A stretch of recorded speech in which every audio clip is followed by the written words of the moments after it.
Alléluia. Est-ce que nous sommes là ce matin?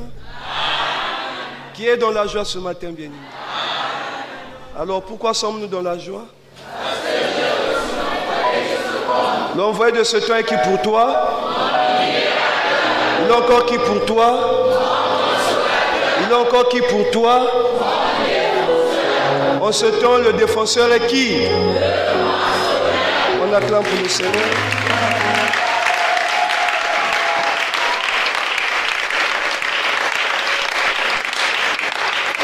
Bien. Alléluia. Alléluia. Ce matin, une fois de plus, c'est un moment particulier, bien-aimé, où nous avons l'occasion de grandir davantage dans la connaissance du Fils de l'homme. Parce qu'il est écrit que mon peuple est détruit parce qu'il manque la connaissance. Et nous le disons ici, que nous ne sommes pas détruits parce qu'il manque les miracles, parce qu'il nous manque les impositions des mains ou les combats spirituels ou les jeûnes. Mais le peuple de Dieu est détruit parce qu'il manque la connaissance. D'où il pouvait dire dans Jean le chapitre 8 au verset 32, « Vous connaîtrez la vérité et la vérité vous a... » C'est cette vérité bien-aimée qui nous emmène d'un niveau inférieur à un niveau supérieur. Ce matin, vous n'êtes pas venu croiser un homme.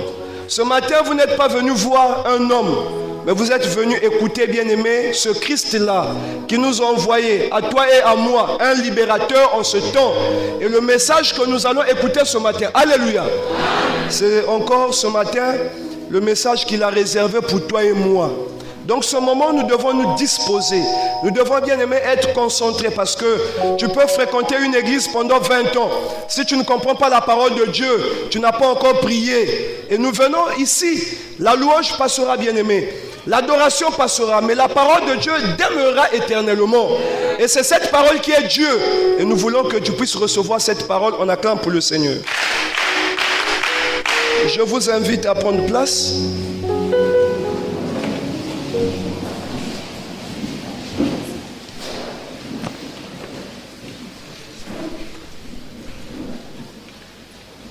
Bonne condition d'écoute.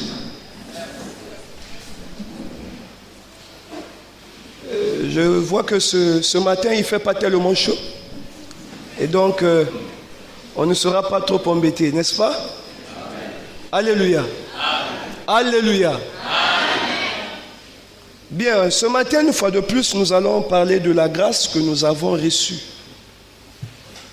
Aujourd'hui, il y a un nom, et le nom de Michel Aimé Chitembo commence à scandaliser.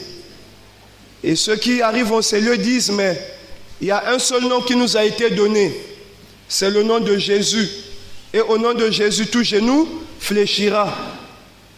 Comment ici vous parlez d'un homme Michel? Vous glorifiez un homme. Il y a de ceux qui disent même que nous faisons ici un culte de personnalité parce que nous parlons de Michel Aimé Chitembo. Alléluia.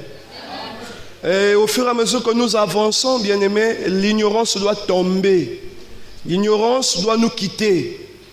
Parce que c'est l'ignorance, effectivement, qui fait à ce que nous restions, bien-aimés, dans l'égarement. Nous restions, bien-aimés, où nous gardons nos infirmités.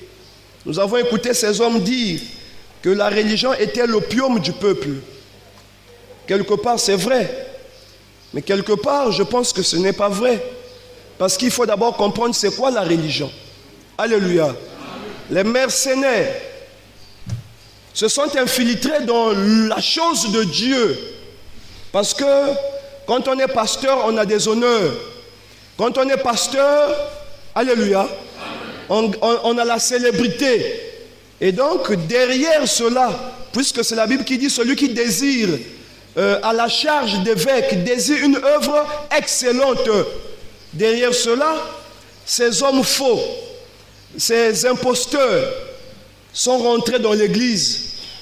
Et en utilisant la piété comme arme, en utilisant la piété comme source de gain, ils se sont mis debout devant les enfants de Dieu, parlant avec éloquence et intelligence, séduisant les enfants de Dieu, en leur faisant croire qu'ils viennent de ce Dieu-là que toi et moi nous cherchons, que nous avons tant cherché, mais que nous avons trouvé en ces lieux. Alléluia.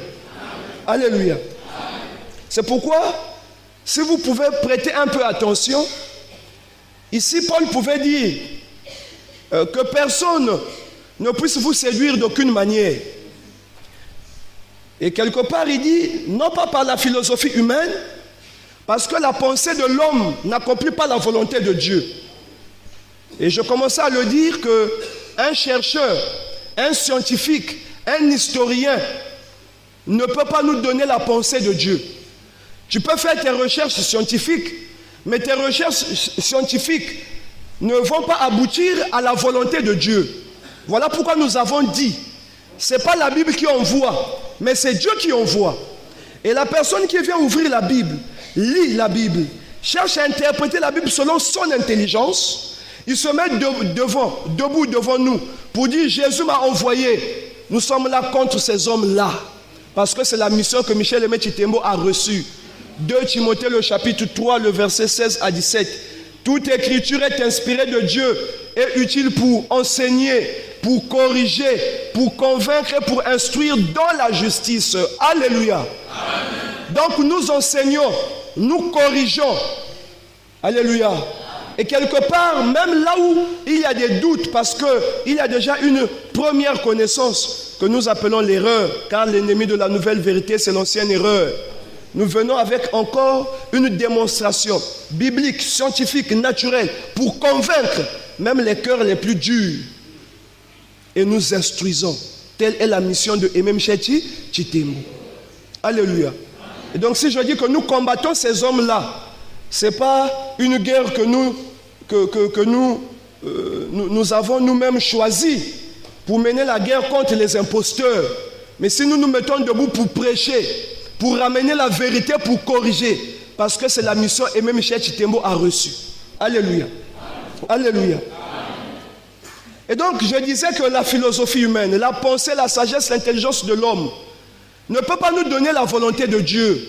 Une personne qui arrive, qui ouvre la Bible, lit la Bible, interprète la Bible selon son intelligence, ne peut pas nous donner la volonté de Dieu, et une telle personne ne peut pas nous donner Dieu. Et en suivant ces hommes-là, la finalité c'est l'égarement, c'est la mort. Et nous faisons des démonstrations. Ce matin, je vais démontrer, bien aimé, la part que nous avons reçue. Que quand nous parlons du nom de Michel, ce n'est pas une invention, ce n'est pas du fanatisme, mais nous sommes, bien aimés, dans la logique, il faut dire même de la chronologie, par laquelle Dieu envoie ses serviteurs sur terre. Et Michel est celui en ce temps qui vient accomplir une promesse annoncée par le Seigneur lui-même. Et au temps où nous sommes, moi j'appelle ça le temps de Michel. Je ferai la démonstration tout à l'heure. Alléluia. Et donc, ce matin, une fois de plus, je le dis encore avec assurance. Et quand nous parlons, c'est avec assurance. Je suis un frère devant vous, bien-aimés. Alléluia. Et moi-même, j'ai été enseigné. Parce que je le dis, je ne suis pas envoyé de Jésus-Christ. Je suis pasteur. Mais vous ne pouvez pas me dire serviteur de Jésus-Christ. Non, je ne suis pas serviteur de Jésus-Christ. Je suis serviteur de Michel Aimé Chitembo. Timothée, Tite, ce ne sont pas les serviteurs de Jésus-Christ. Si Paul pouvait dire Timothée, serviteur de Jésus-Christ, c'est l'expression. Alléluia. Comme on peut dire encore, c'est l'humilité. Quand les pharisiens sont venus poser la question à l'apôtre Jean, nous sommes dans Jean le chapitre 4. Es-tu Élie? Jean dit non, je ne le suis pas. Es-tu le Christ? Non, je ne le suis pas. Es-tu le prophète? Il dit non, je ne suis pas le prophète. Mais pourquoi donc baptises-tu si tu es ni le Christ, ni le prophète, ni Élie?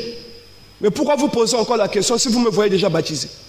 Parce que les Israélites savaient, n'a le droit de baptiser que le Christ, Élie ou le prophète. Bon, vous posez la question à Jean-Baptiste. Es-tu le Christ? Il dit non. Es-tu le prophète? Il dit non. Es-tu Élie? Il dit non. Et vous lui dites, pourquoi donc baptises-tu si tu es ni le Christ, ni Élie, ni le prophète? Parce qu'il savait que ne pouvait emmener le baptême que Élie ou le Christ ou le prophète. Mais il a refusé que je ne suis pas le Christ. Il a refusé que je ne suis pas Élie. Il a refusé que je ne suis pas un... Que dis-tu de toi-même pour que nous puissions rapporter à ceux qui nous ont envoyés? Qui es-tu toi? Il dit, je suis la voix de celui qui crie dans l'œil. Mais c'était annoncé dans la Bible. Ce n'est pas parce qu'il a dit que je ne suis pas le Christ, je ne suis pas Élie, je ne suis pas le prophète, qu'il n'est pas quelque chose. Parce qu'on ne pouvait baptiser qu'entre ces trois-là. Mais il y avait un qui devait venir avant le Seigneur, avant le Christ, c'est Élie. Voilà pourquoi quand Jésus est venu, il dit, si vous voulez le savoir, c'est lui qui est cet Élie qui devait venir. Alléluia. Alléluia. Donc, Élie ne s'est pas présenté que c'est moi Élie. Donc, c'est maintenant à toi de connaître. Ah, si il a refusé qu'il est le Christ, il a refusé qu'il est le prophète, il a refusé qu'il est Élie, mais pourquoi il baptise? S'il baptise forcément, il doit être entre le Christ, Élie ou le prophète. Maintenant, c'est à toi de trouver entre les trois, il est qui est. C'est là maintenant, si tu découvres qui il est, tu reçois la grâce, tu reçois la bénédiction, tu reçois l'élévation spirituelle.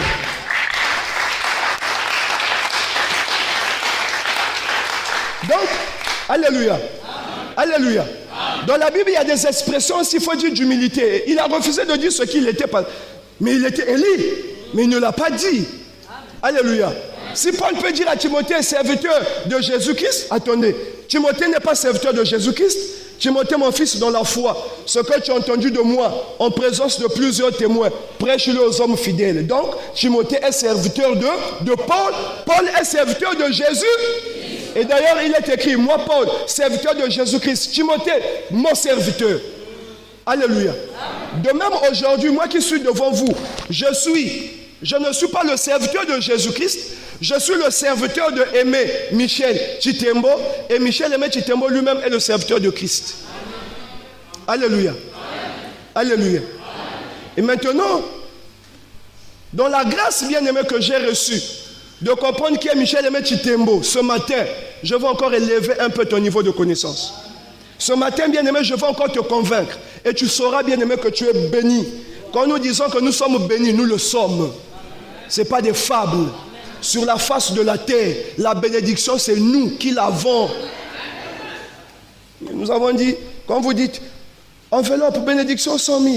Bénédiction 100 000. S'il y a une bénédiction que vous pouvez vendre à 100 000, donne d'abord les 100 000 à toi-même pour recevoir ces bénédictions. Tu viens vendre aux gens la bénédiction. Bénédiction 500 000, 100 000, tandis que ta famille n'est pas bénie. Va d'abord bénir ta famille avant de venir bénir les gens que tu ne maîtrises pas. La charité bien ordonnée commence par soi-même. Ta famille n'est pas bénie, tu viens nous dire enveloppe 100 000 bénédictions. Mais commence par bénir ta famille. Si la bénédiction en question se trouve dans ta poche, donne ça à ta famille, voyou bondi. Vous voyez, non?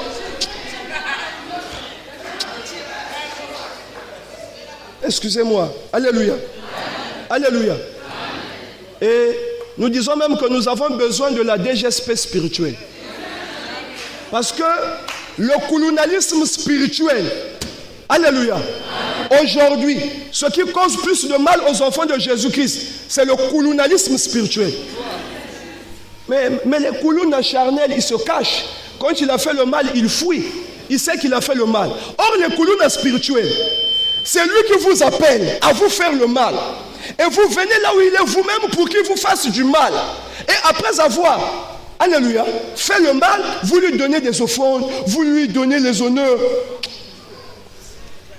Le colonialisme spirituel, c'est pas bien. Alléluia. Et on tue les enfants de Dieu proprement. Papa pasteur, on lui donne les honneurs qu'il faut. Si tu veux savoir ce que vaut un homme, il faut l'entendre. On acclame pour le Seigneur. Ce matin, nous venons encore le dire. Quand nous disons qu'ils n'ont pas Christ, je vais faire la démonstration.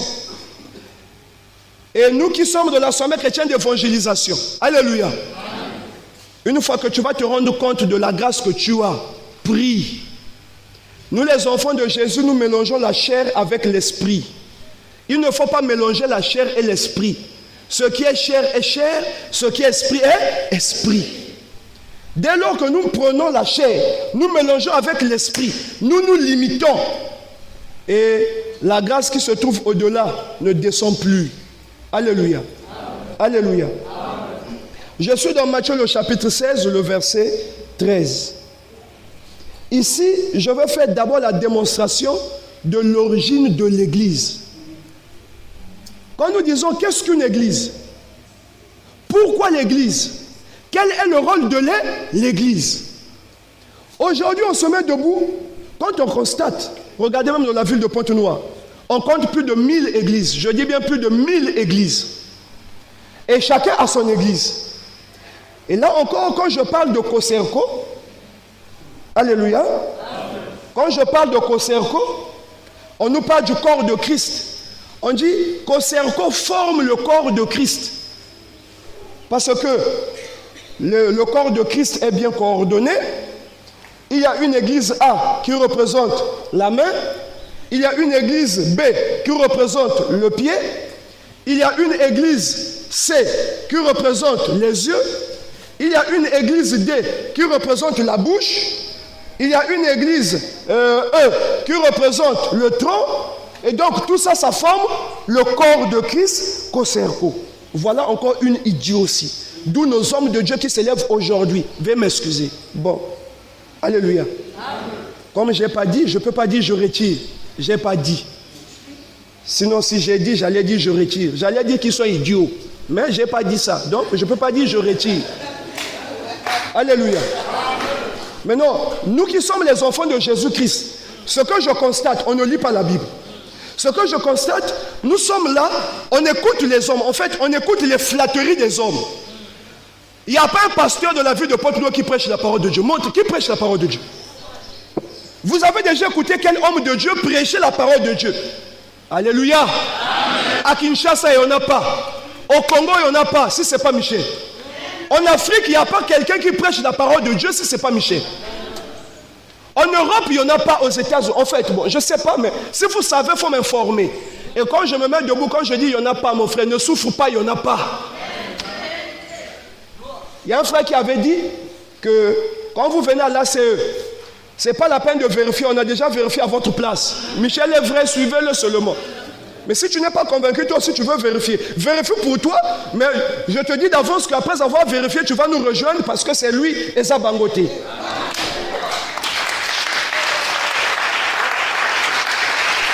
Si nous les enfants de Jésus-Christ, alléluia, on prêtait, écoutez, même si on ne, suivez-moi attentivement, alléluia. Les papas, est-ce que nous sommes là? Est-ce que nous sommes là? Attendez, avant même de lire la Bible, attendez, alléluia, écoutez seulement ce qui sort de la bouche de ces hommes-là. Il faut avoir l'esprit d'écoute. C'est pourquoi je dis que souvent l'homme n'écoute pas. Je pense qu'on a eu à faire l'exercice là ici. Quand on dit l'homme n'écoute pas, l'homme n'écoute, l'homme n'écoute pas. Je vous fais la démonstration. Ah, est-ce que c'est beau? Donc, moi j'ai suivi ça quand il disait que une femme et un homme dans la chambre, la porte fermée, il fait noir, la bougie allumée, qu'est-ce qu'ils font? Une femme et un homme dans une chambre, il fait noir, la bougie allumée, qu'est-ce qu'ils font? Ils font l'amour. Ils parlent, ils causent. Bon, on te dit, une femme et un homme dans une maison, fermée, il fait noir. Tu vois déjà là où ils sont, nous emmènent. La bougie allumée, qu'est-ce qu'ils font? Qu'est-ce qu'ils font? C'est la bougie qu'ils font. Mais parce que maintenant, il y a mes arbres déjà. Mais ce jour-là, non, qu'est-ce qu'ils font? Ils font l'amour. Oh. Je n'ai pas dit qu'est-ce qu'ils font, mais j'ai dit qu'est-ce qu'ils font. Donc, c'est la bougie qui fond. Vous voyez? Donc, souvent, quand il s'agit, bien aimé, quand il s'agit de l'écoute, alléluia, les gens qui sont assis, dès que vous êtes assis là, il faut un homme intelligent, soigne l'écoute. Il faut écouter avec précision. Tu vas voir qu'il y a des erreurs. Quand tu écoutes le pasteur de bout en bout, tu sauras que là, le pasteur a bien commencé. Là, il s'est contredit. Là, il est sorti. Là, il est revenu. Là, il est dans la forêt. Là, il est dans l'eau. Et toi-même, sans quelqu'un, tu vas découvrir que c'est un imposteur. Je sais écouter. C'est pourquoi je vous dis, Eza Bangote, Eza Michel. Maintenant, toi, ce matin, essaie de bien écouter. On acclame pour le Seigneur. Alléluia. Alléluia. Et regardez, rien que Marc le chapitre 16, le verset 16. Tels sont les miracles. Non, voici les miracles qui accompagneront ceux qui auront en mon nom. Ils imposeront les mains et les malades seront.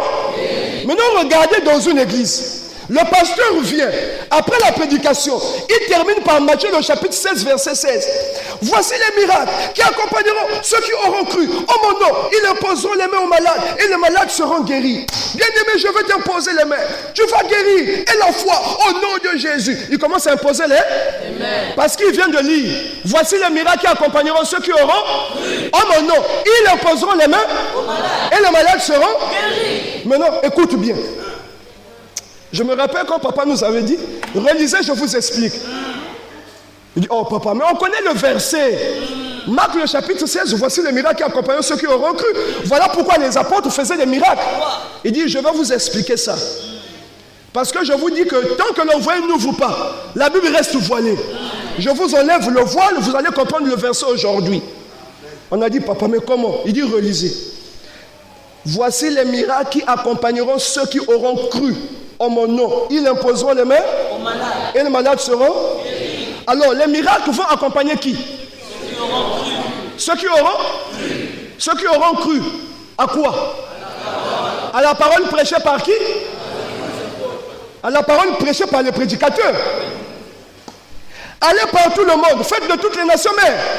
Celui qui croira et qui sera baptisé sera sauvé. Voici les miracles qui accompagneront ceux qui auront en mon nom. Ils imposeront les mains et les malades seront. Donc, les miracles accompagnent qui? Ceux qui auront. Ils imposeront les mains aux malades. Qui doit imposer les mains aux malades? Ils chasseront les démons. Qui doit chasser les démons? Ceux qui auront cru à quoi? À la parole prêchée par qui? Voilà pourquoi nous disons dans l'église, le rôle du prédicateur c'est de prêcher. Ceux qui viennent dans l'église, c'est eux qui vont écouter et vont croire. Si vous croyez, c'est le pasteur qui doit imposer les mains ou c'est toi qui as cru qui doit imposer les mains? C'est toi qui dois chasser le démon ou c'est le pasteur qui doit chasser le démon? Qu'est-ce qui se passe aujourd'hui dans les églises? Donc, le pasteur, après avoir prêché, il va lire Matthieu 16, il vous impose les mains et bien il peut la bonne atroce. Est-ce que vous entendez? Qu'est-ce qu'ils font?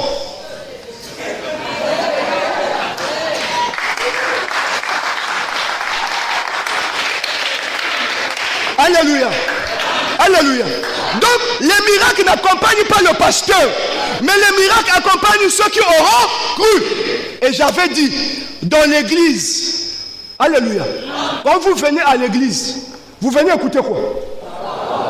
Vous venez écouter quoi? Quand vous écoutez la parole, après vous faites quoi? Vous croyez, non?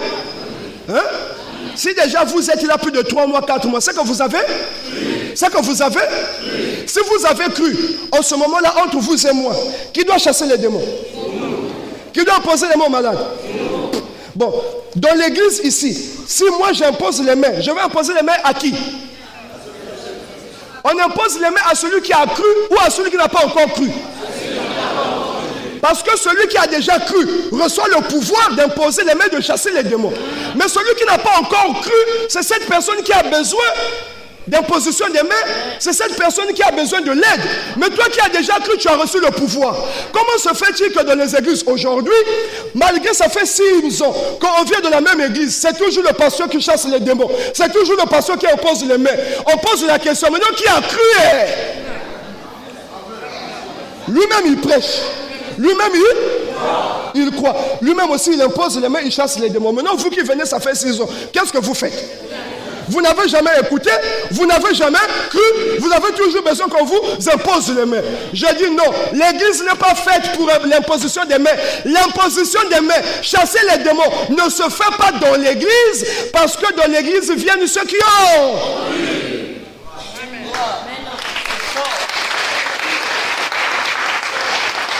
Donc, si les gens écoutaient, quand un pasteur va lire Marc le chapitre 16, il descend pour imposer les mains. Mais moi, je vais te tenir la main. Parce que qu'est-ce que tu fais? Tu as prêché, j'ai cru. Attends, j'essaie l'imposition des mains sur toi-même. Parce que toi, tu as prêché, j'ai cru. C'est à moi maintenant d'imposer les mains. Bon, toi, tu as prêché, tu viens m'imposer les mains. Pourquoi? Apocalypse, le chapitre 3, verset 20. Voici, je me tiens à la porte et je... Celui qui entend ma... Ouvre-la. J'entrerai chez lui, je souperai avec lui, lui avec moi. Moi et mon Père, nous érigerons chez lui notre demeure. Quand vous écoutez la parole, vous écoutez qui? Quand vous croyez à la parole, vous recevez qui? Quand Christ rentre dans toi, bon, on va t'imposer les mains pour faire quoi? Dites-moi le rôle de l'imposition de mains qu'on va t'imposer, c'est pourquoi? Au nom de Jésus, démon! Tu chasses le démon de qui? Le démon doit sortir de qui? Celui qui vient à l'église, c'est la personne qui a cru. Mais comment la personne qui a cru a toujours les démons en lui? Ça veut dire que le pasteur est faux. Et un tel homme ne va jamais vous donner la vie, c'est un coulouna. Et nous venons pour arrêter ces hommes-là, les bandits spirituels, les escrocs, les voyous mouyibi. Alléluia. Et puis j'ai vu un voyou,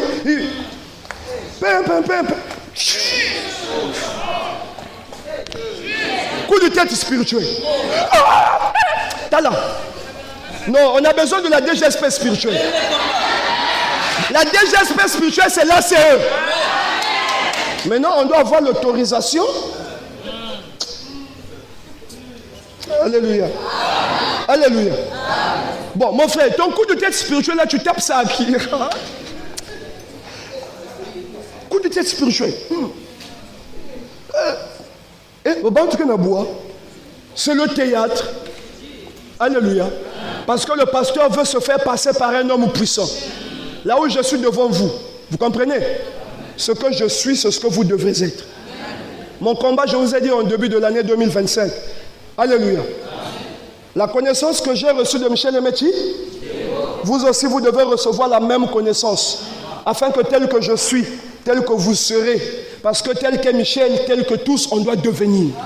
Et la Bible dit, soyez mes imitateurs. Alléluia. Alléluia. Quand Jésus avait les disciples, à quel moment Jésus a fait un disciple? Au nom de Jésus, démon sort. Parce que quand tu es disciple de Christ, c'est que tu as reçu Christ. Le démon ne peut plus venir menacer celui qui a reçu Christ. Que fait le démon dans vos églises à vous? Ce sont des églises de Satan. Alléluia. Alléluia. Et maintenant, je vais vous démontrer que Christ n'a jamais été dans l'église. Qu'aujourd'hui, dans l'église, il n'y a pas Christ. Et il n'y a pas une église sur terre qui a Christ aujourd'hui. Je te scandalise, mais je te dis la vérité parce que la vérité scandalise. Tu es troublé, mais tu vas accepter. L'anivakine est amère, mais l'anivakine soigne.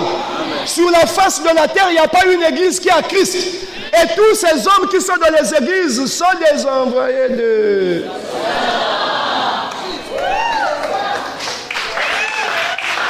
On va commencer. Jésus étant arrivé dans le territoire de Césarée de Philippe, demanda à ses disciples, qui dit-on que je suis, moi le Fils de l'homme? Ils répondirent, les uns disent que tu es Jean-Baptiste, les autres Élie, les autres Jérémie ou l'un des prophètes. Et vous, leur dit-il, qui dites-vous que je suis? Silence de cimetière. Alors Simon Pierre répondit, tu es le Christ, le Fils du Dieu vivant. Jésus, reprenant la parole, lui dit, tu es heureux, Simon, fils de Jonas, car ce ne sont pas la chair et le sang qui t'ont révélé cela, mais c'est mon Père qui est dans les cieux. Et moi, je te dis que tu es pierre, et que sur cette pierre, je bâtirai mon église, et que les portes du séjour des morts ne prévaudront point contre elle, parole du Seigneur. Pour la première fois que le mot église est énuméré dans la Bible, c'est dans Matthieu le chapitre 16, le verset 13. Et j'ai envie de vous dire, en fait, s'il y avait des tiges coton spirituelles, je devais d'abord vous distribuer des tiges coton spirituelles avant de commencer l'enseignement. Pour que vous puissiez bien comprendre l'enseignement de ce matin, que vous ne puissiez plus oublier. Alléluia. Pour la première fois que le mot église est évoqué dans la Bible, c'est dans Matthieu le chapitre 16, verset 13.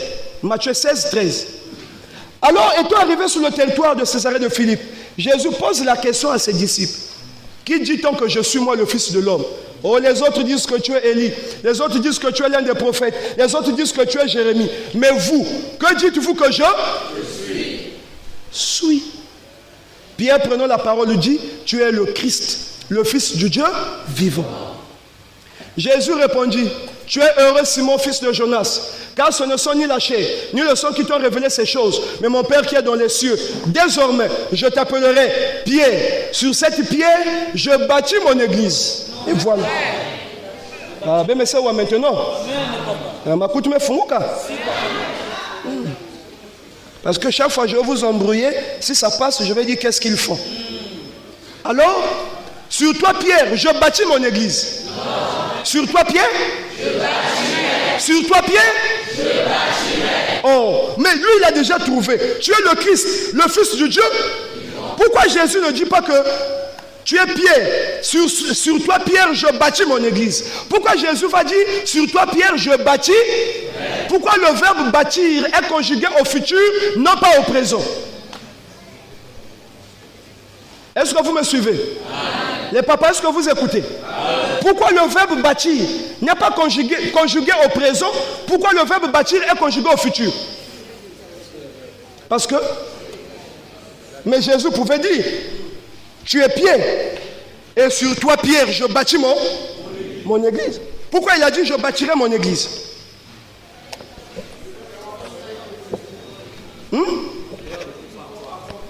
L'heure n'était pas encore arrivée. Pourquoi l'heure n'était pas encore arrivée? Oui? Il avait une mission à accomplir. Oui? Quelle mission il avait à accomplir? Même il peut accomplir la mission et puis pour l'instant il dit Pierre, sur toi je bâtis mon église. Après il va faire ce qu'il a fait. Pourquoi il le dit au futur? Voilà même ces hommes qui se disent les hommes de Dieu. Alléluia. Ils ne connaissent pas ces choses-là.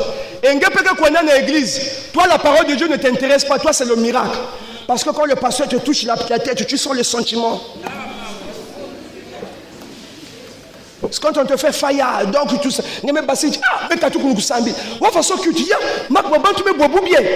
pasteurs, c'est la fa. Tu as dit, oh mon. Alléluia. Ce matin, nous allons recevoir la connaissance, on acclame pour le Seigneur. Pourquoi Jésus a parlé au futur? Parce qu'aujourd'hui, nous sommes où? Là, vous êtes venus où? Vous êtes venus à l'épouse. Avant, on appelait comment l'église. Le matin, tu te réveilles, tu dis, je vais aller. Tu vas à l'église, non?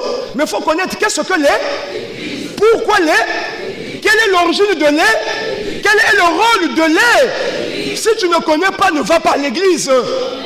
Alléluia. Et tous ces hommes qui se mettent debout pour parler de la part, ils se disent de la part du Seigneur, qui parlent de Jésus dans l'église, ils ne savent pas ce qu'ils font. Alléluia. Alors pourquoi le verbe bâtir est conjugué au futur? Parce que je vous dis d'abord ceci. Dans la Bible, nous avons deux alliances. Nous avons l'ancienne alliance et la nouvelle alliance. Bon, je parlerai des trois alliances prochainement, mais nous savons d'abord qu'il y a deux alliances. Qu'est-ce qu'une alliance? Une alliance est un accord entre deux ou plusieurs personnes. Et l'ancienne alliance, c'est l'accord de Dieu avec le peuple d'Israël. Or, une alliance est basée sur quoi? Une alliance est basée sur quoi? L'ancienne alliance, c'est l'accord de Dieu avec le peuple d'Israël, basé sur un testament qui est là. On acclame pour le Seigneur. Donc, si je dis l'Ancien Testament, c'est quoi? Si je dis l'ancienne alliance, c'est quoi? Non. L'Ancien Testament, c'est la loi, mais l'ancienne alliance, c'est l'accord de Dieu avec le peuple. On acclame pour le Seigneur. Or, suivez bien, il est écrit dans Hébreux le chapitre 9, le verset 16.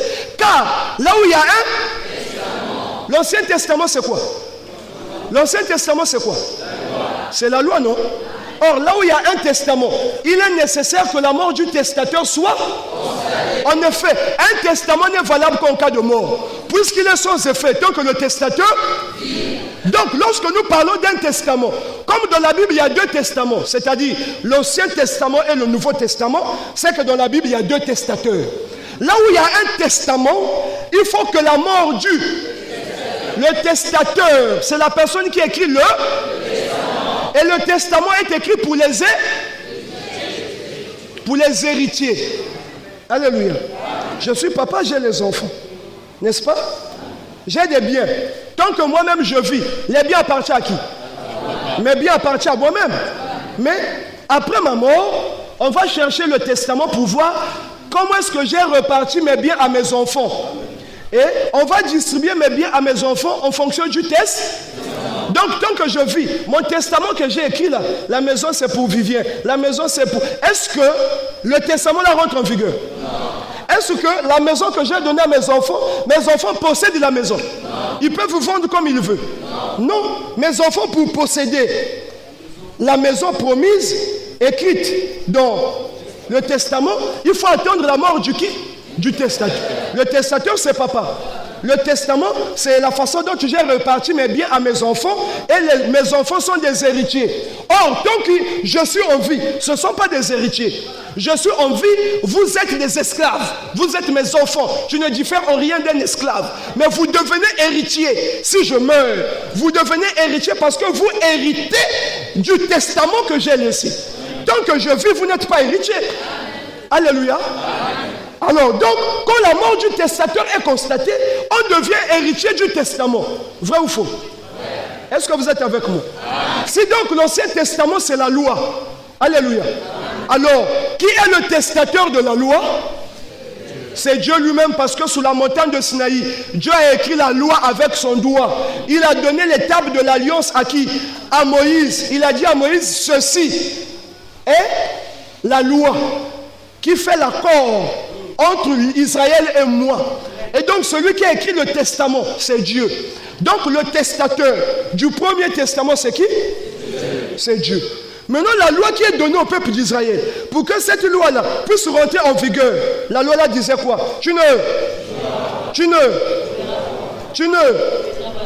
Celui qui mettra cette loi en pratique vivra pas.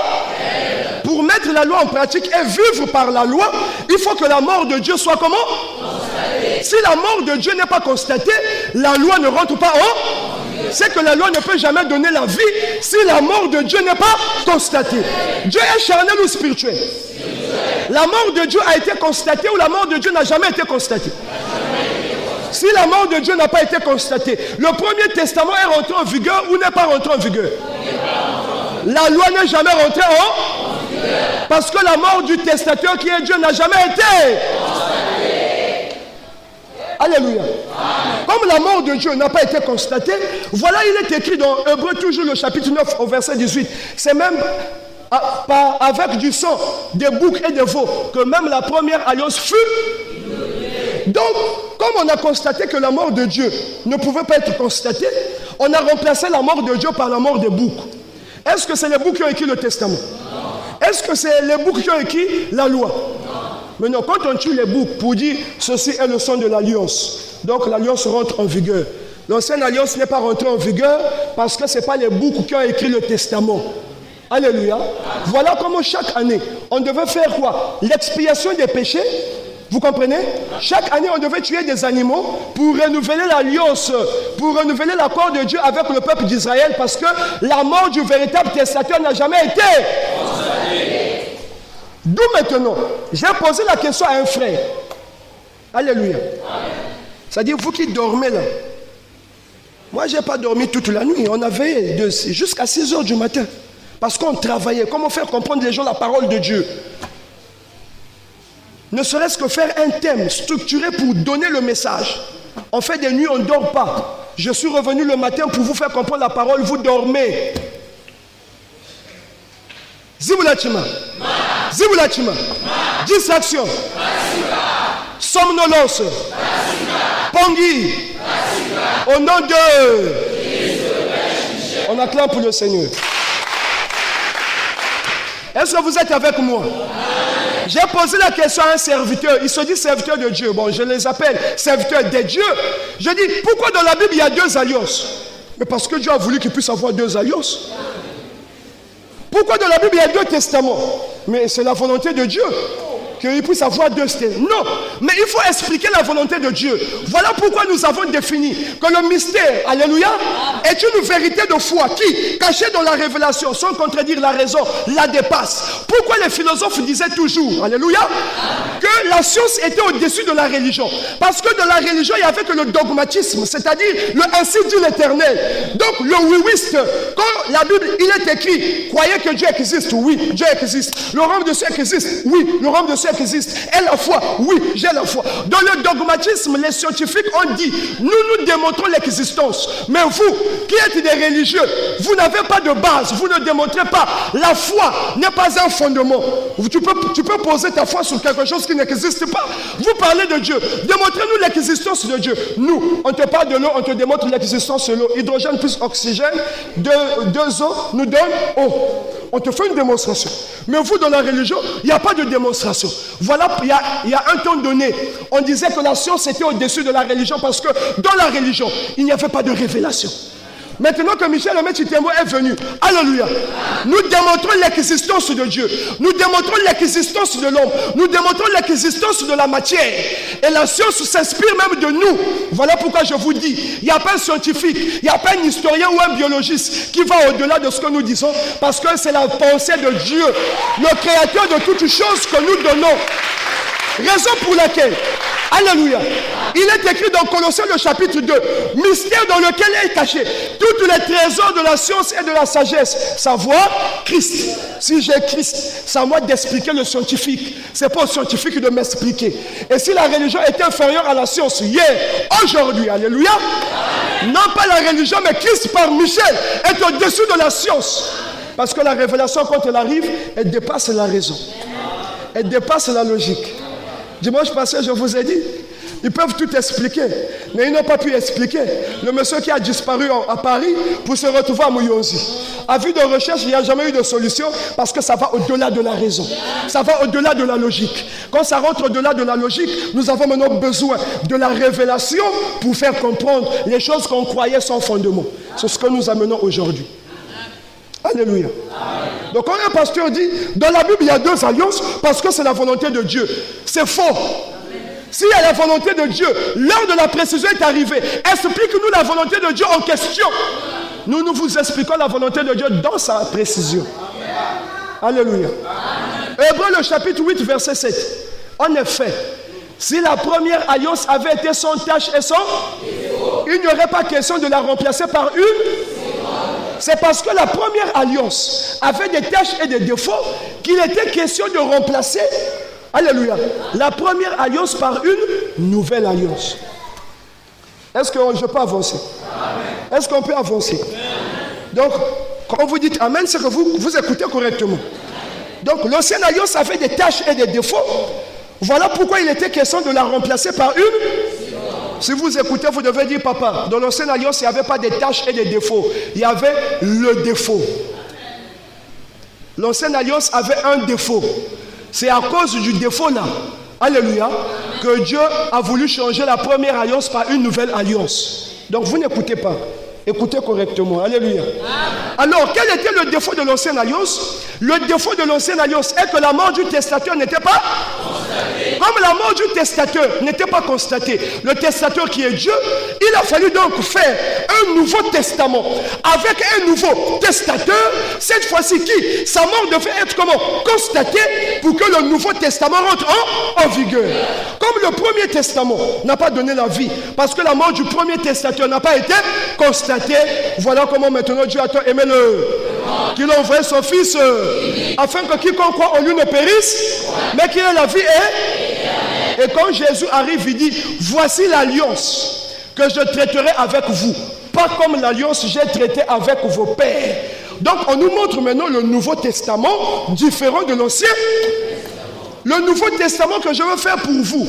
Personne enseignera à son concitoyen connaît le Seigneur, car tous me connaîtront depuis le plus jusqu'au plus.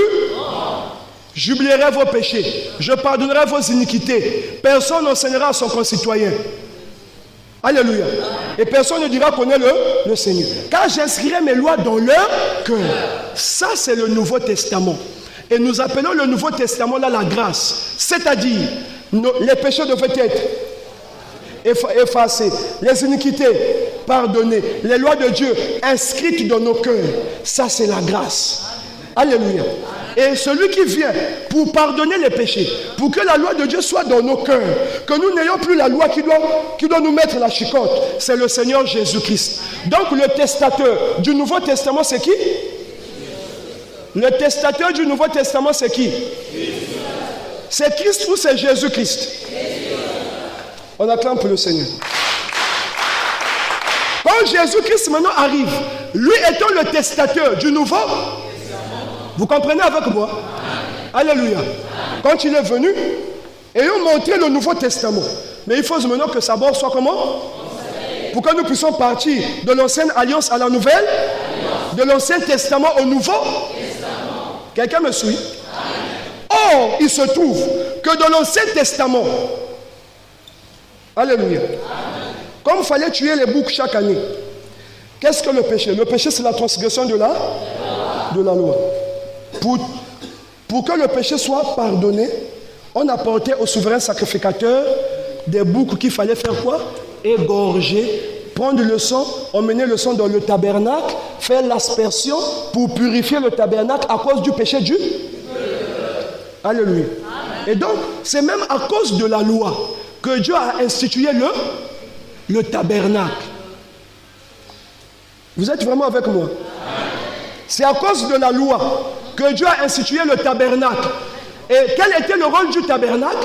Le rôle du tabernacle était de recevoir les sacrifices de la part du souverain afin de purifier le sanctuaire à cause du péché du...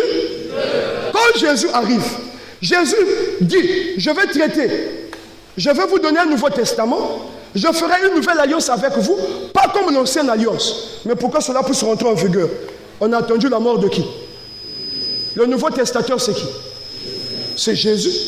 Tant que la mort de Jésus n'était pas constatée, le Nouveau Testament ne devait pas rentrer en... Est-ce que vous comprenez? Si maintenant Jésus dit dans le Nouveau Testament, je pardonnerai vos péchés, j'oublierai vos iniquités, est-ce qu'on aurait encore besoin d'aller offrir des sacrifices pour nos péchés? D'où il dit, car il est impossible que le sang des boucs et des veaux ôte-le. C'est pourquoi Christ entrant dans le monde dit, tu n'as voulu ni sacrifice ni offrande pour l'eux, mais tu m'as formé pour faire un Dieu tard.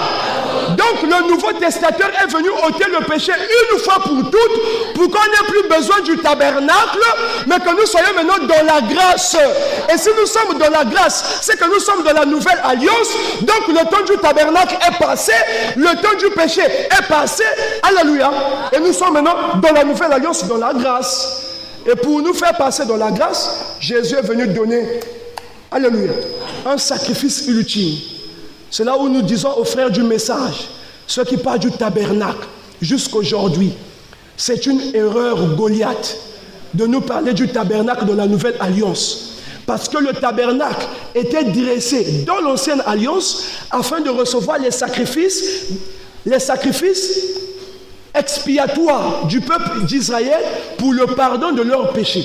Jésus est venu dire, tu n'as pas besoin de bouc, tu n'as pas besoin de veau, tu m'as formé un corps pour faire au Dieu ta volonté. Jésus cette fois-ci, Christ ne rentre pas dans un tabernacle terrestre, il rentre dans un tabernacle céleste, non avec le sang des boucs et avec son propre sang. Il rentre dans le tabernacle céleste, il donne son sang en sacrifice. Et le sang qui a purifié le tabernacle, ce n'est pas le sang de Jésus, mais c'est le sang de Christ. Parce que ce n'est pas Jésus qui est rentré dans le tabernacle céleste, mais c'est Christ qui est rentré dans le tabernacle céleste. Et quand il rentre dans le tabernacle céleste, il y a l'immolation dans le ciel. Le tabernacle céleste est purifié.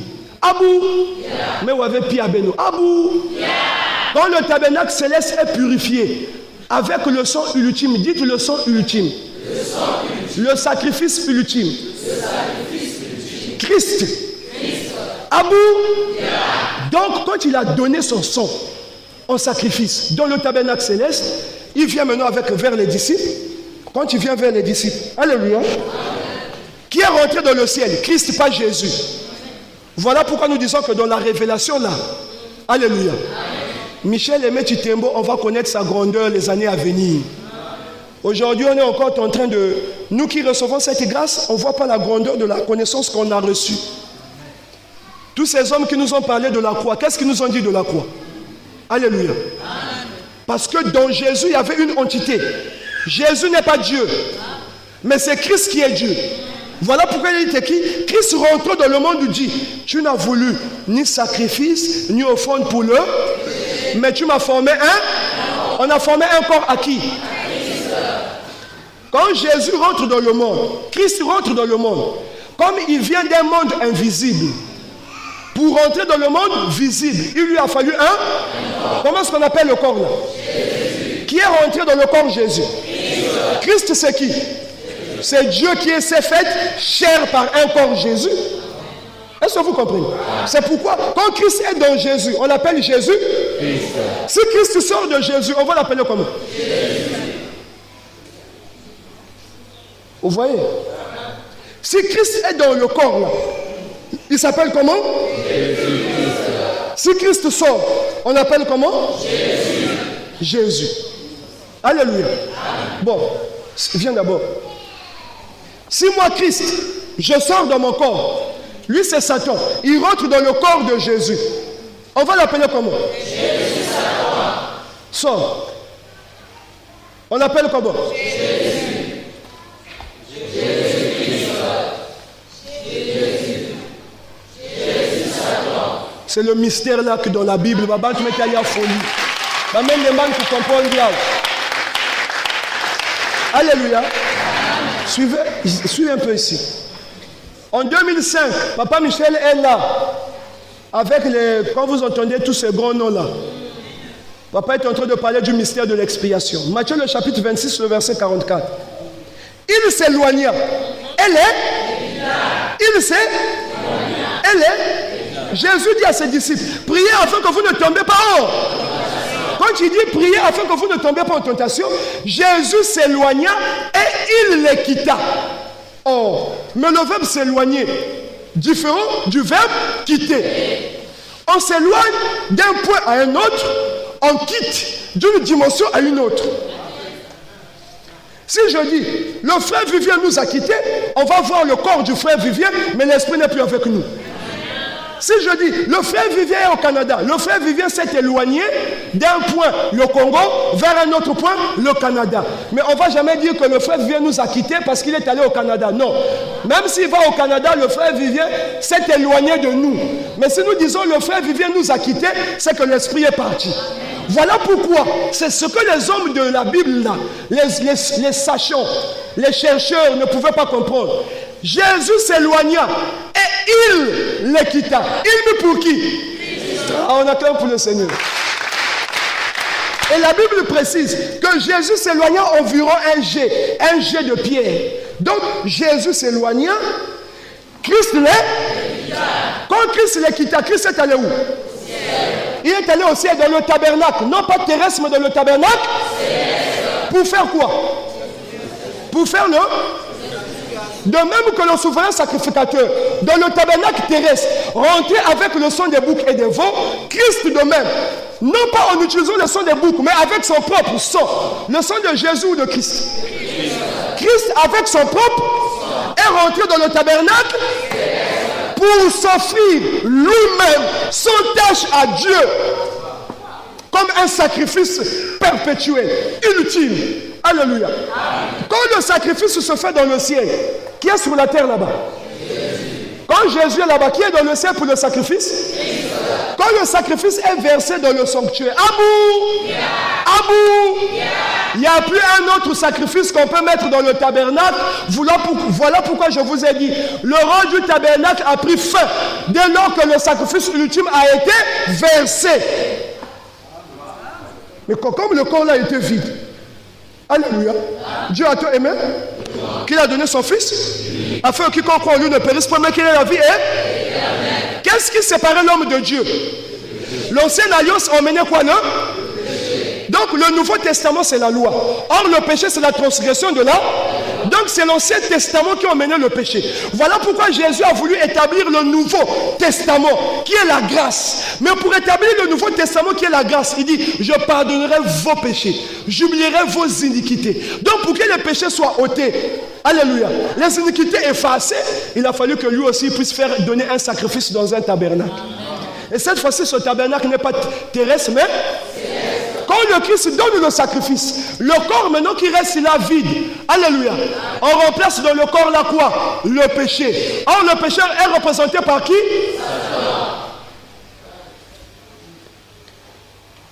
Na Getsemane omeli kimoyo ya minyoko mawampe mpasi onjimi koko lisumu eloko yo salana lute yo moto umeli na bosantu ebanda boni yokoma lisumu Yaya nanga obongi na yango te. Ezanga nde na meritaki. Sonyoyo. Alléluia. Jésus n'est pas devenu pécheur. Voilà cela. Est-ce que vous écoutez bien aimé? Jésus n'est pas devenu pécheur, mais Jésus est devenu péché. Si Jésus est devenu péché, donc on pouvait le commettre. Voler, c'est un péché. Tuer, c'est un péché. Jésus n'est pas devenu pécheur. Jésus n'est pas devenu pécheur parce que le pécheur, c'est celui qui vole. Le pécheur, c'est celui qui peut tuer. Le pécheur, c'est cette personne qui commet l'adultère. Mais Jésus n'est pas devenu pécheur, mais Jésus est devenu péché.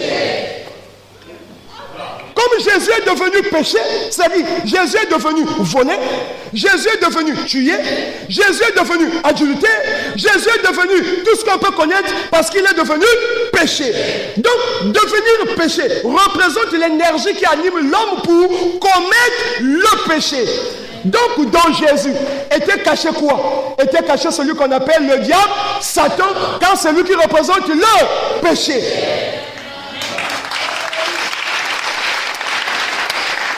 Donc, alléluia. Au moment où Christ est dans le ciel pour le sacrifice, maintenant Jésus a lui fait boire la coupe, non? C'est Jésus-là qui est revenu vers les disciples. Il dit, hein? Vous n'avez pas pu veiller un instant avec moi. Levez-vous. Voici celui qui me livre est un. Qui parle? Qui parle? Jésus qui? Vous êtes avec moi? Celui qui a dit aux apôtres, veillez afin que vous ne tombez pas. Il sait. Elle est. Un instant après, il revient. Oh, vous n'avez pas pu veiller un instant avec moi. Alors celui qui me livre est un. En partant, il est Jésus. En partant, il est Jésus. En revenant vers les disciples, il devient Jésus. Bon, comprends ça maintenant. Même l'apôtre Pierre qui a dit, tu es le Christ, le Fils de Dieu. C'est pourquoi quand on est venu arrêter Jésus, Pierre a pris l'épée. Il a dit, écoute-toi, Malchus. Vous voulez arrêter Jésus-Christ? Vous voulez arrêter Jésus-Christ? Ah, Pierre, Longola, l'ikutamana mutu, vutu. Ah, l'ikutamana mutu, vutu. Vutu qui dit. Remets ton épée dans son fourreau. Si mon royaume était d'ici-bas, j'allais dire à mon père de m'envoyer 12 légions d'anges, afin que je puisse conquérir la terre. Mais mon royaume n'est pas d'ici-bas. Laisse accomplir la volonté de Dieu. Donc même l'apôtre Pierre ne savait pas ce qui se passait. Pourquoi voulez-vous que les pasteurs qui sont dans le monde puissent connaître ce qui se passait si Pierre n'a pas connu ce qui s'est passé? Voilà pourquoi, quand l'apôtre Paul est venu, alléluia, Paul dit, sont-ils l'apôtre? Je le suis. Bien plus encore, un témoin. Parce que Pierre n'a pas su le mystère de la croix qui s'est passé. Oh, tout à l'heure, il est allé Jésus-Christ.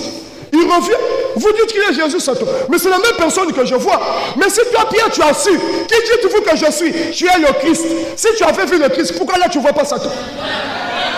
La prédication de la croix est une folie pour ceux qui périssent. Mais pour nous qui sommes sauvés, c'est une sagesse de Dieu. Et c'est là où la Bible commence à se compliquer, se ferme.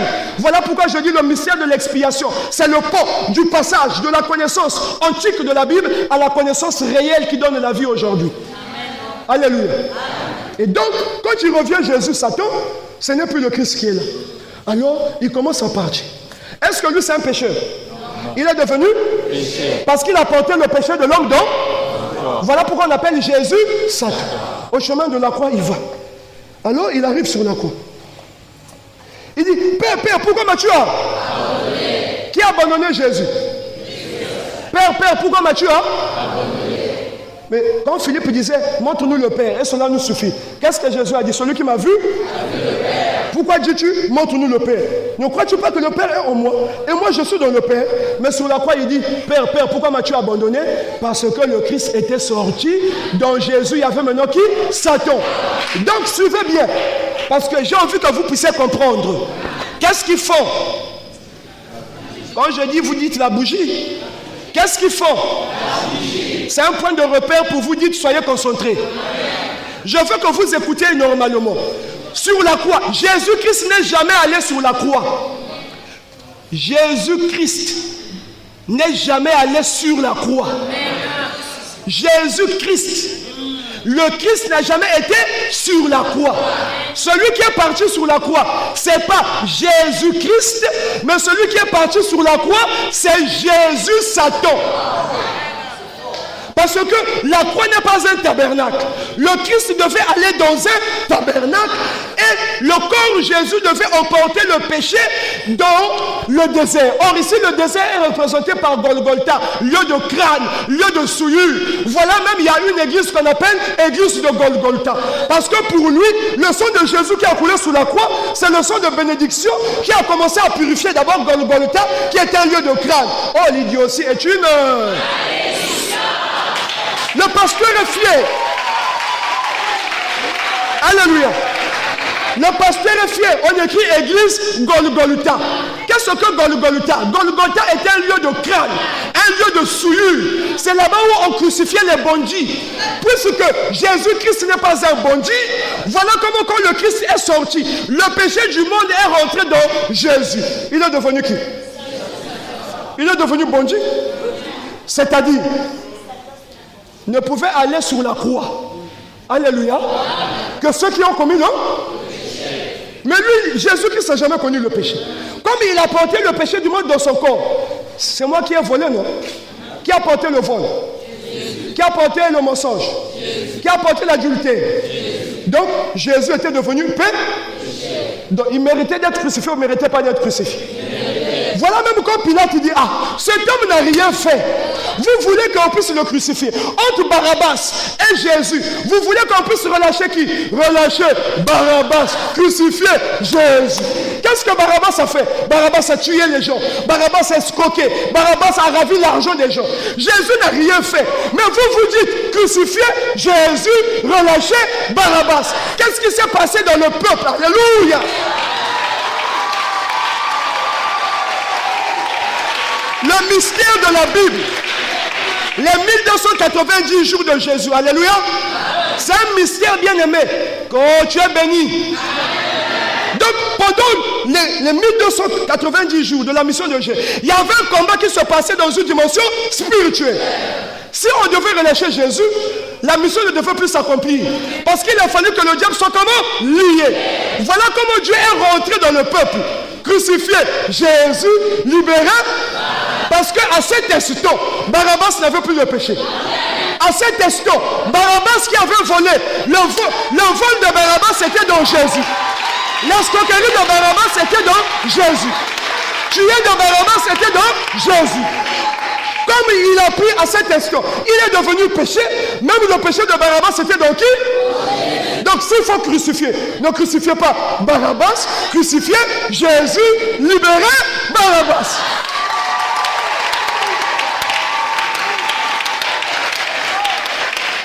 Alléluia. Et voilà comment maintenant on prend Jésus, on l'emmène où sur là?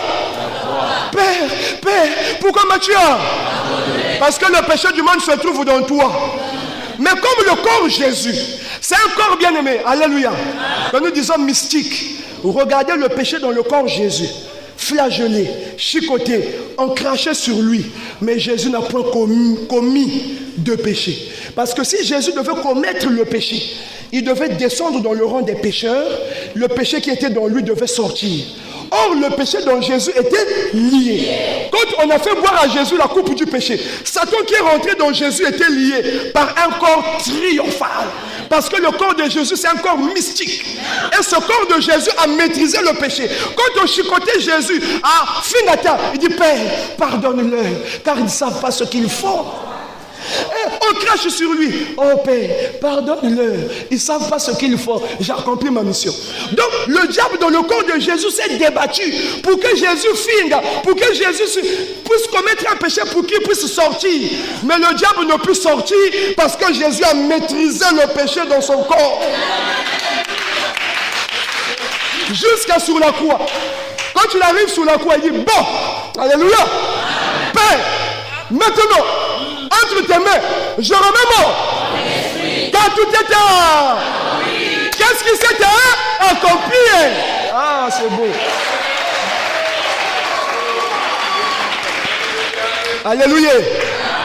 Bien aimé, vous allez écouter ça nulle part ailleurs qu'avec Michel Aimé Tchitembo. Voilà comment quand il arrive sur la croix, comme c'était prévu, c'est là où je voulais bien vous parler de la promesse. Comme c'était prévu, le diable là, on devait maintenant séparer le corps de Jésus avec Satan. Est-ce que vous comprenez? Donc, il fallait récupérer le corps de Jésus. Mais comment le péché qui est rentré dans Jésus, Satan est dans Jésus, on crucifie Jésus avec Satan, comment retirer le corps sans retirer Satan? Alléluia. Voilà comment, comme il est écrit, l'âme de toute chair est dans le sang. Je vous l'ai donné pour servir d'expiation pour vous. On vient maintenant, toujours ces hommes-là, qui ne savaient pas ce qu'ils faisaient, parce que Jésus les avait déjà enrôlés. Qu'est-ce qui leur a poussé de piquer les côtés de Jésus? Tchou, tchou. Qu'est-ce qui commençait à sortir? Le sang. Après le sang, quoi? L'eau. Après, on a donné à Jésus quoi? Le vinaigre est venu pour faire quoi? Bon, qu'est-ce qui leur a poussé de donner Jésus boire le vinaigre? Tout ce qu'ils savaient, tout ce qu'ils faisaient, ils ne le savaient pas. Mais Jésus déjà dirigeait tout ce qui se faisait. Voilà pourquoi je dis, même quand Satan a formé un complot contre toi, Jésus a déjà commencé à terminer le complot. Là où son complot finit, l'intelligence de Dieu commence. Alléluia. À cet instant, le vinaigre est venu purifier le corps de Jésus. Donc quand le sang est sorti de Jésus, l'eau est sortie, le vinaigre a purifié le corps, le péché qui était dans Jésus est resté où? Quand on vient prendre le corps de Jésus, on vient l'enterrer. Satan qui était dans Jésus est resté où? Jésus, on l'a mis où? Donc quand on enterrait Jésus, le péché restait sur la croix. Or le péché représente qui? Satan. Regardez, il est écrit. Il a été précipité sur la terre. Le serpent. Ancien. Dites encore, le serpent. Ancien. Dites encore, le serpent. Ancien. Jean le chapitre 14. De même que Moïse éleva le serpent des raies dans le désert, de même le Fils de l'homme sera élevé. Pourquoi sur la croix on met le serpent? Parce que le serpent représente le serpent ancien, qui est diable et Satan. Donc la place de Satan c'était prévu sur la croix. Alléluia. Donc, quand Jésus quitte la croix, charnellement, on pouvait voir Jésus, mais spirituellement, on voyait qui? Le serpent ancien qui représente le diable. Et quand on enterre Jésus, où reste Satan? Sur la croix. Satan reste sur la croix. Libre ou lié? Libre ou lié? Lié pour combien de temps? Lié pour combien de temps? Voilà pourquoi nous disons, si je regarde la croix, qui est sur la croix? Est-ce que Jésus est sur la croix? Bon, tous ceux qui mettent les statues de Jésus sur la croix, est-ce qu'ils adorent Jésus, ils adorent Satan? Voilà pourquoi leur vie elle est déjà, où les véritables adorateurs doivent l'adorer en chair, en esprit et en. Parce que si on adore Jésus en chair, charnellement sur la croix, on voit qui? Jésus, mais spirituellement on voit qui? Donc tous ceux qui adorent Jésus en chair, parce qu'ils pensent que sur la croix est notre sauveur. Notre sauveur n'est pas sur la croix. Sur la croix c'est qui? Satan. D'où nous disons la place de la croix. La place de la croix. Alléluia. Alléluia. J'ai entendu une question. Sur TikTok, on dit, pourquoi les pharmacies ont un signe de la croix avec un serpent autour? Bon, la réponse est même là déjà. Mais qui t'attendent encore. Alléluia. Mais tu sais, Boubia y va. Donc le diable est lié sur la croix pour 1000 ans, Jésus est là. Le Christ qui est allé dans le ciel, quand il a fini de faire le sacrifice, il est revenu dans le corps. Quand il revient dans le corps de Jésus, après il y a eu la résurrection. Quand il y a eu résurrection, il vient apparaître devant les apôtres. Il est Jésus qui?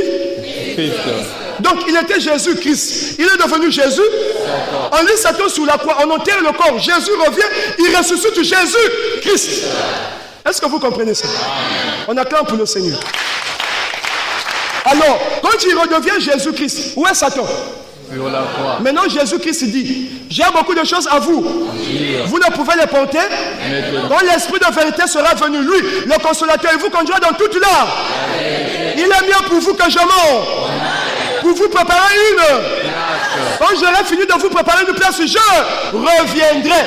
Je vous prendrai afin que là où je suis, que vous y soyez. Mais entre-temps où moi je m'en vais, je ne vous laisserai pas. Je vous enverrai une puissance. Le Saint-Esprit survenant sur vous serez mes. Jésus-Christ parle à qui? Aux apôtres. Lui, il est en train de... Il parle aux apôtres. Qu'est-ce qu'il laisse aux apôtres? Le Saint-Esprit. Et Jésus-Christ s'en va. Quand les apôtres restent avec le Saint-Esprit, l'église commence. Voilà la naissance de l'église.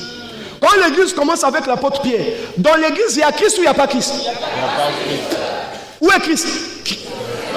Christ est? Qu'est-ce qu'il leur a donné? Le Saint-Esprit. Bon, quand Jésus était là avec les disciples, est-ce qu'il leur avait donné le Saint-Esprit? Est-ce que celui qui a Christ a besoin du Saint-Esprit?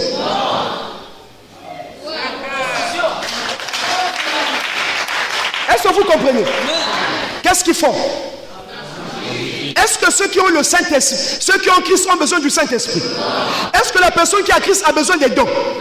Donc quand Jésus était là, même les disciples de Jean, ils sont venus. Jésus, Jésus, Jésus. Pourquoi nous les pharisiens et les disciples de Jean jeûnons-nous? Tandis que toi, Jésus, tes disciples ne jeûnent pas. Nous on veut connaître.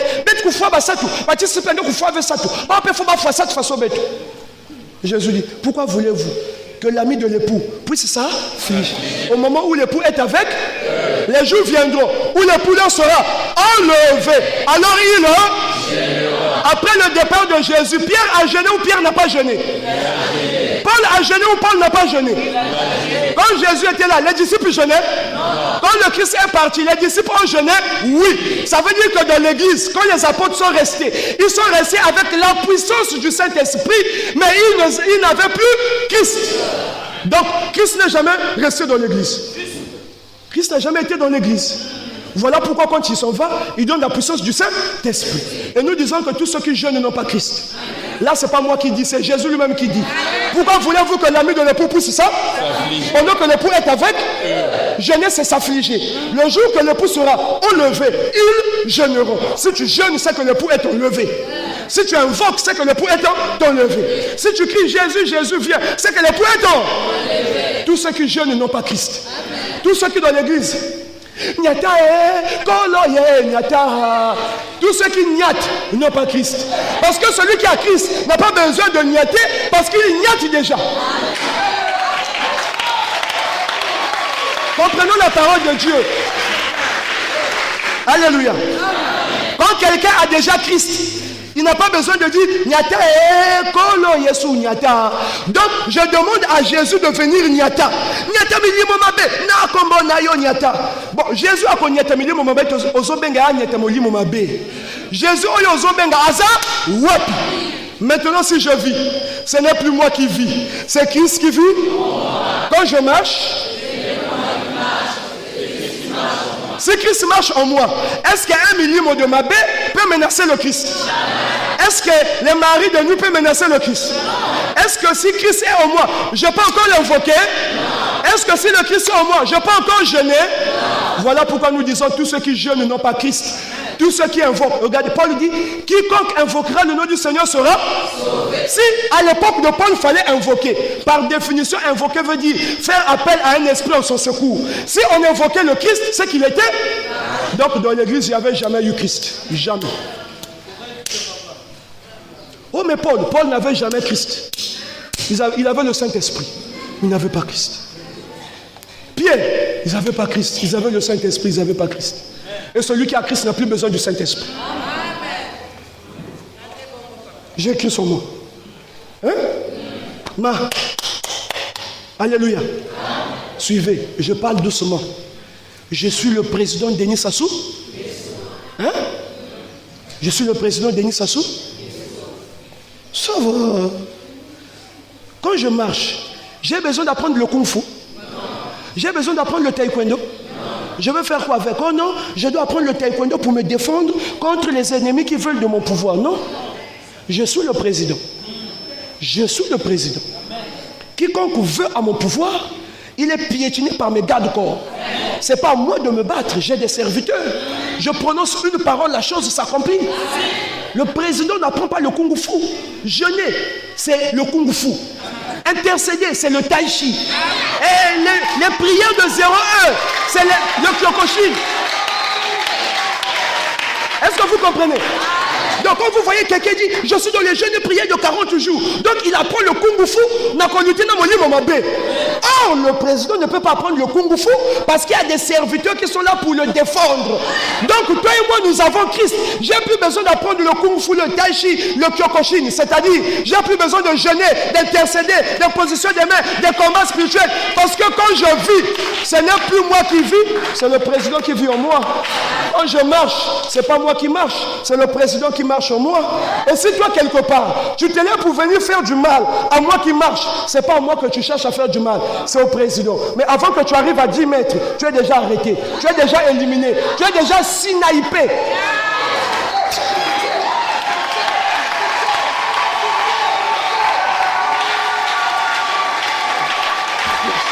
Alléluia. Est-ce que la connaissance approche? Est-ce que la connaissance approche? Non, bien-aimé, aujourd'hui, cette semaine, nous allons faire 40 jours de jeûne. C'est-à-dire, le pasteur a dit, cette semaine, on va apprendre le kung fu. Je vais apprendre le kung fu pour faire quoi? Moi déjà, je donne les ordres au maître du kung fu. Je fais quoi avec le kung fu? Je fais quoi avec le kung fu?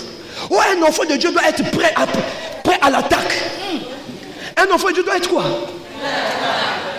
Il faut faire, on va faire la prière agressive. Hey. Vous avez des gros mots, c'est ça? Je ne sais pas bien qu'est-ce qu'il y a à côté. La prière, hein? Vous allez agresser qui? Un enfant de Jésus, la Bible dit, bénissez ceux qui vous maudissent. Priez pour vos ennemis. Dites-moi, la prière d'agressivité se fait comment? Est-ce que la prière d'agressivité, Dieu bénis mes ennemis, Dieu fortifie mes ennemis? Ça, c'est la prière agressive. Maintenant, je déclare que mes ennemis, comme tu as dit, sont mon marche-paix, le feu dans le camp de l'ennemi. Prière agressive. Tu envoies le feu dans le camp de l'ennemi. Qui est ton ennemi? La Bible dit, bénissez ceux qui vous. La pratique de ces pasteurs dans l'église prouve qu'ils n'ont pas Christ. Et d'ailleurs, Christ n'a jamais été dans l'église. Et ce qui se passe dans l'église aujourd'hui, qu'est-ce qui se passe? Je réponds maintenant à cette question. Alléluia. Alléluia. Pourquoi on me fouille?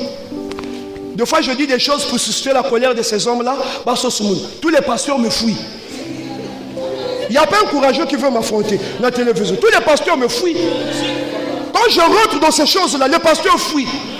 J'ai fait 8 mois à la télévision. J'ai cherché. C'est un envoyé. Il y a un aventurier, comme il pensait venir dire quelque chose. Dis-moi, j'ai ouvert l'église locale. Dieu m'a dit de fermer. Maintenant, je suis dans l'église sous quelqu'un. L'église locale, l'église corps de Christ, l'église bâtiment. Dis aussi, es-tu? Que personne ne vous influence que personne ne vous influence par un français compliqué. Avant de nous dire église bâtiment, église locale, église corps de Christ, qu'est-ce que l'est? Qu'est-ce que l'est? Matthieu 24, verset 28. En quelque lieu soit là s'assembleront les. Je suis le pain de vie qui descend du ciel. Celui qui mange mon corps, boit mon sang à la vie. Donc le corps de Christ, c'est le cadavre, et le cadavre, c'est la parole de Dieu. Or, on reçoit la parole de Dieu par un homme envoyé. Donc là où on retrouve l'envoyé de Christ, c'est là où les enfants de Dieu doivent s'assembler. Quand les enfants de Dieu s'assemblent autour de l'envoyé, c'est ça qu'on appelle église. Maintenant, c'est quoi l'église locale? C'est quoi l'église corps de Christ? Vous nous parlez de corps de Christ, église A, B, C, D, mais que vous qui un corps de Christ. Ça, c'est un corps de Christ désordonné. Ce n'est pas le corps de Christ, c'est le corps de Satan. Parce qu'il est écrit, si Satan se divise lui-même, un royaume qui se divise contre lui-même ne peut subsister. Jésus n'est pas divisé. Les apôtres n'étaient pas divisés. Un seul représentait l'église, c'était Pierre. Les autres étaient sous pied. Aujourd'hui, chaque pasteur veut être leader. Après, ils s'assemblent pour dire Koserko, quoi? C'est l'association des églises pour former le corps de Christ. Oui, il faut utiliser au moins ça. Parce que si je dis idiot, oh non, écoutez. Écoutez, qu'est-ce qu'ils font? Qu'est-ce qu'ils font? Il faut bien comprendre les mots. Si on te dit idiot, c'est pas t'injurier. Hein? Idiot, c'est une qualification de l'état de ton qui. c'est-à-dire de ton quotient intellectuel. Quand je dis idiot, c'est-à-dire j'ai qualifié ton quotient intellectuel. Parce que quand j'ai jaugé avec mes lunettes de ma conscience et de mon intellect, j'ai compris que ton qui est inférieur à 50. Donc de 0 à 50, tu es idiot. De 51 à 80, tu es moyen. De 81 à 120, tu es intelligent. Et donc quand vous prenez l'église A, B, C, D, vous formez corps de Christ. Le corps de Christ est dirigé par un cerveau. Chaque église a son leader. Ça c'est quel corps qui a beaucoup de cerveaux. J'ai compris seulement que vous êtes des idiots. Je ne vous ai pas injurié, mais j'ai jugé votre quotient intellectuel entre 0 et 50. Peut-être même moins de 0, je ne sais pas. Parce que quelqu'un qui est intelligent, non, suivez. Alléluia. Je ne parle pas d'une personne intelligente. Je parle d'une personne moyenne. Quotient intellectuel inférieur ou égal à 60. C'est une personne qui sait qu'un corps est composé d'un seul cerveau. Mais comme vous avez 10 églises, 20 églises, chaque église a son pasteur, et vous appelez ça corps de Christ, qui est le cerveau de ce corps-là. Et l'idiot aussi, c'est la forme de la malédiction. Une personne maudite est idiot. C'est-à-dire que Dieu ne permet pas que ton quotient intellectuel monte à un certain niveau pour te laisser dans la malédiction. Parce que quelqu'un qui est intelligent ne peut pas être maudite. Alléluia. Une personne intelligente ne peut pas être maudite. Parce que ton intelligence va te pousser à... Mais quand vous voyez quelqu'un rattaché, confectionné, cimenté, bétonnier, bien aimé, dans l'idiotie, c'est la malédiction. Deux fois à la place de son cerveau, on avait mis la bouillie. Si vous vérifiez même, deux fois il n'y a pas de cerveau dans son... Non, est-ce que j'ai injurié quelqu'un ici? J'explique les faits. On acclame pour le Seigneur pour ça. Alléluia. Vous êtes avec moi. Christ n'a jamais été dans l'église.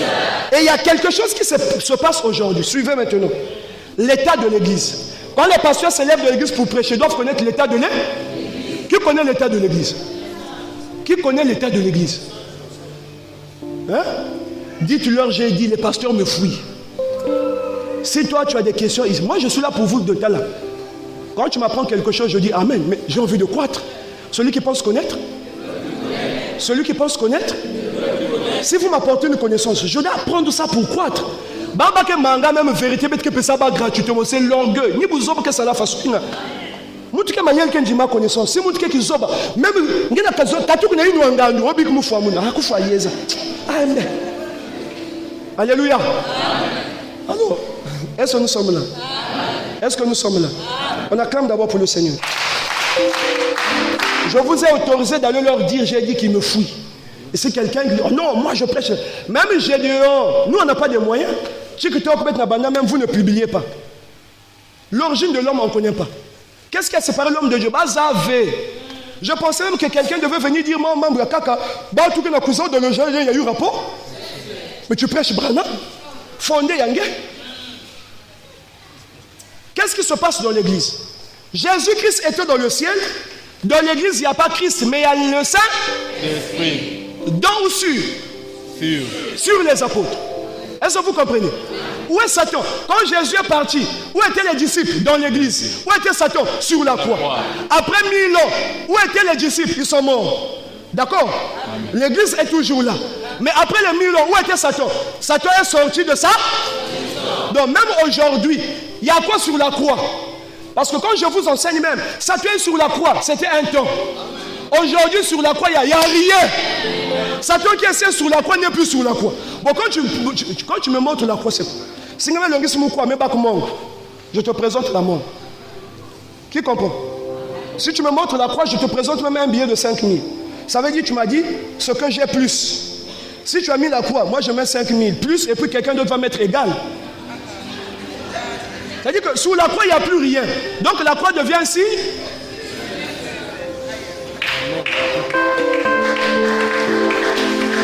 Quand Satan quitte la croix, alléluia. Quand Satan quitte la croix, quand Satan quitte la croix, Satan rentre où? Dans l'église. Quand Satan rentre dans l'église, il se proclame lui-même. Donc, depuis les 1000 ans Lunga, Satan Katouka la croix, Satan est où? Actuellement, nous parlons, Satan se trouve où? Donc, si quelqu'un dit je vais à l'église, quand il va à l'église, il va croiser qui? S'il y a un pasteur qui vient dans l'église, il parle de la part de qui? Pour que quelqu'un ne puisse parler de la part de Christ, il doit vous démontrer que Satan est dans l'église et regardez comment je vais sortir Satan de l'église. Voilà pourquoi l'état actuel de l'église. Satan est dans l'église. Le Christ n'a jamais été dans l'église, mais il y avait sa puissance dans l'église. Quand Satan rentre dans l'église, avec la puissance de la sorcellerie, il commence à faire ce que le Saint-Esprit faisait. Voilà comment nous sommes partis à l'égarement. Et aujourd'hui, il n'y a pas un pasteur qui existe sur la terre qui était l'envoyé de Jésus. Parce que si Jésus doit envoyer son serviteur, ce n'est pas pour venir dans l'église pour vous dire, et la foi, la repentance, la loi. Bon, mon frère, tu vois ce qui m'énerve? Vous êtes avec moi? Accordez-moi 5 minutes, je termine. Est-ce qu'on peut acclamer pour le Seigneur? Dites, regardez ce qui nous énerve. Regardez ce qui nous énerve. Chaque prédication a un but. Satan se trouve où? Dans l'église, nous sommes comment? Quelqu'un vient dire Jésus m'a envoyé, il nous prêche la loi. Jésus m'a envoyé. Il vient dans l'église, il nous prêche le baptême. Est-ce que vous comprenez? Et puis il y a quelqu'un qui est venu dans l'église pour dire je suis cet élu qui devait. Oh Seigneur Jésus. Élie était promis, pas aux païens mais aux Israélites. Le rôle d'Élie était de préparer l'arrivée de Christ. Le Christ est déjà venu. La réconciliation a déjà eu lieu. Nous sommes partis du tabernacle à l'église. Vous nous parlez encore d'Élie aujourd'hui. Élie là va aller où?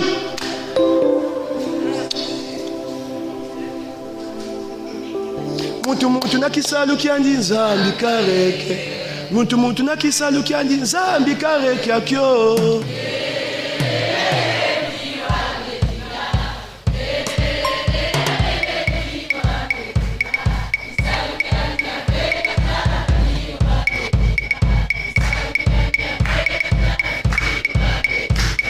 Kisaluka baouba peka ya ni la pêche. Kisaluka baouba peka ya ni la chasse.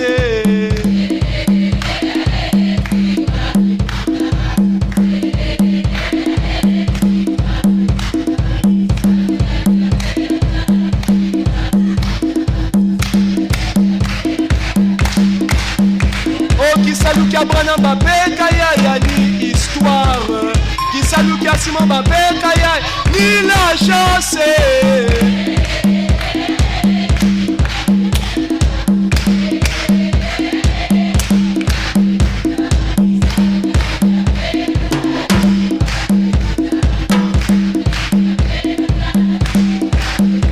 Oh qui salut Kaba Mbappé Kaya ni histoire géo. Qui salut Kaba Mbappé Kaya ni commerce. Qui salut Michel Mbappé Kaya ni prédication.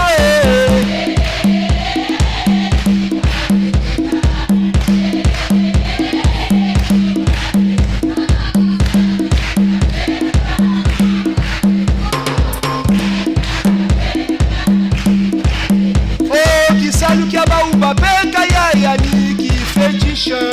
Qui salut Kiabaou Mbappé Kaya ni qui guérisseur. Qui salut Michel Mbappé Kaya ni prédication.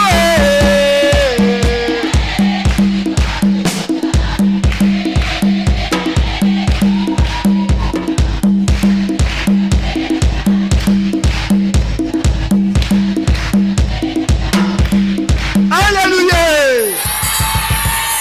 Qui salut Abaou ni la pêche, la chasse, histoire géo. Qui salue à Baouf, qui féticheur, qui guérisseur, qui salue à Bible, il y a Aimé Michel Thiel. Bazami Balete Azaye Moko, Konobakaza Bangote, Ezaye. Est-ce que vous comprenez? Ils ne savent pas qu'aujourd'hui le diable se trouve où? Dans l'église. Tous les pasteurs sur la terre, il n'y a pas d'envoyé de Jésus-Christ. Bien, tu veux passer sur ma téléphone. Bien, quand tu as filmer. Bien, tout le monde filmer, chacun va publier ça. Ben Fungo va téléphone filmer, on va publier. Celui qui nous passe son téléphone pour filmer contre ce message. À la fin, tu dois venir poser la question. Alléluia. On filme, non? On filme, non? Sur la terre, Christ n'a jamais été dans l'église. Aujourd'hui, celui qui se trouve dans l'église, c'est la deuxième bête, le diable Satan. Comme Satan se trouve dans l'église, tous les pasteurs du monde entier, là où on dit église, il n'y a pas un envoyé de Jésus-Christ. Ils sont tous faux. Tous sont des serviteurs de Satan, à l'exception de quelques-uns qui se sont recommandés eux-mêmes dans le but de vouloir aider Jésus. On n'aide pas Jésus. Alléluia. Sur la terre, il n'y a pas un envoyé de Jésus-Christ, il est l'unique. Aimé Michel Chitembo. Parce qu'aujourd'hui, Satan se trouve où? Dans l'église. Et comme Michel arrive aujourd'hui, c'est Michel qui nous démontre la condition de l'église. Et Michel arrive pour nous prendre de l'église, parce que l'église ne sera jamais enlevée. Et pour nous prendre de l'église à l'épouse, il nous donne le message. Alléluia. Le secret qui nous emmène à l'égarement, la puissance de Satan, la sorcellerie. Pourquoi ça ne se prêche pas? Pourquoi on ne nous parle pas de la puissance de Satan? La puissance de Jésus, c'est le Saint-Esprit. La puissance de Satan, à quel nom? Le nom de la puissance de Satan, c'est la sorcellerie. Voilà pourquoi nous disons sur terre. Dieu n'est pas sur terre. Mais sur terre, il y a deux divinités. Il y a Jésus-Christ et Satan. La puissance de Jésus-Christ, c'est le Saint-Esprit. La puissance de Satan, c'est la sorcellerie. Voilà pourquoi je vous ai dit, alléluia. Les apôtres n'avaient pas Christ. Les apôtres avaient la puissance de Christ. Voilà pourquoi aujourd'hui, il y a des pasteurs qui sont des sorciers. Ils n'ont pas Satan en eux, mais ils ont la sorcellerie en eux. Ça ne veut pas dire qu'ils ont Satan en eux, mais ayant la sorcellerie en eux, ils servent qui? Satan. Ceux qui sont dans l'église, qui avaient le Saint-Esprit, servaient qui? Christ. Aujourd'hui, ce n'est plus la puissance du Saint-Esprit. Christ revient lui-même par Aimé Michel pour nous prendre de l'église à l'épouse. Et quand nous vivons aujourd'hui, ce n'est plus nous qui vivons, c'est Christ qui vit en nous. Et quand je dis les pasteurs fuient, ils le savent. Alléluia. Est-ce que nous sommes là? Obimisi moi bikoko, moi di kundu. Nous disons ici, on va ensemble. Ngevandinaji, Ngevandinama, ceinture noire, 14e degré magie noire, 2000e degré franc-maçonnerie. Ah, Pettinger. Christ, c'est ici. Et en ces lieux, alléluia. En ces lieux, on n'a pas besoin d'imposer les mains. On n'a pas besoin de jeûner. On n'a pas besoin de combat spirituel. Au fur et à mesure que la parole, la maladie, au fur et à mesure que la parole, le sorcier, et la grâce revient à Jésus qui nous a donné Michel Aimé Chitembo. Je remets la parole au modérateur.